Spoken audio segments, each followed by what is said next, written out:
को लेकर जयपुर स्थित पीसीसी वॉर रूम से मॉनिटरिंग की जा रही है। हमारे संवाददाता दशरथ वॉर रूम का जायजा लिए।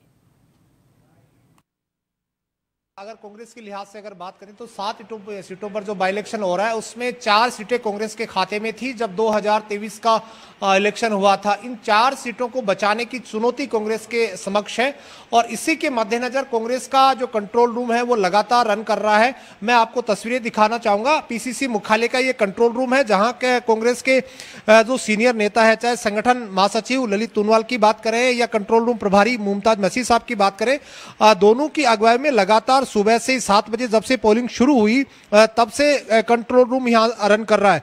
खास तौर पे 7 सीटों के जो कांग्रेस के प्रत्याशी हैं उनके लगातार ये कंट्रोल रूम संपर्क में है और जहां जहां से शिकायतें अगर आ रही हैं कि कई जगह ईवीएम मशीन की धीमी होने की सूचना हो या चुनाव पर मतदान है वो प्रभावित करने की प्रक्रिया और तमाम चीजों को लेकर कह सकते हैं यहाँ फीडबैक लिया और फीडबैक के जरिए संबंधित जो पोलिंग बूथ हैं उन पर कह सकते हैं कि कैसे उसको दुरुस्त किया जा सकता है उनको लेकर भी पार्टी की तरफ से फीडबैक के साथ दिशा निर्देश भी दिया जा रहा है। मैं बातचीत करने की कोशिश करूंगा।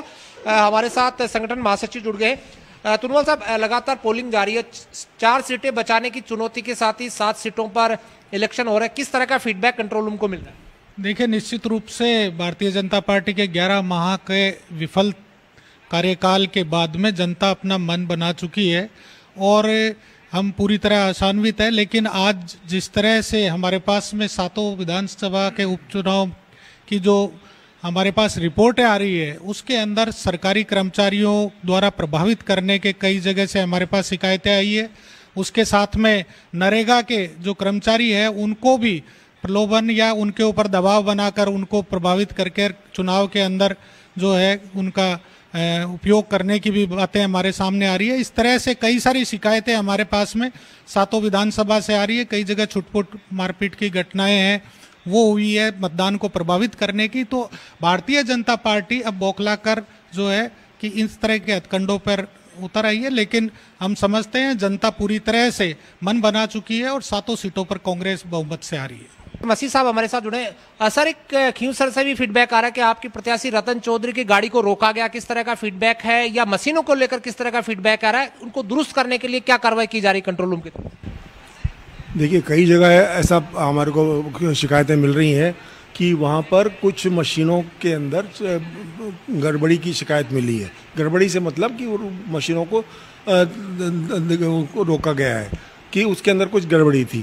तो इस प्रकार की कई जगह से शिकायतें आई हैं और ज़्यादातर शिकायतें जो हैं वो अधिकारियों के बारे में है कि अधिकारी जो हैं वो कोशिश कर रहे हैं कि किस प्रकार से इलेक्शन को सरकार के फेवर के अंदर किया जाए।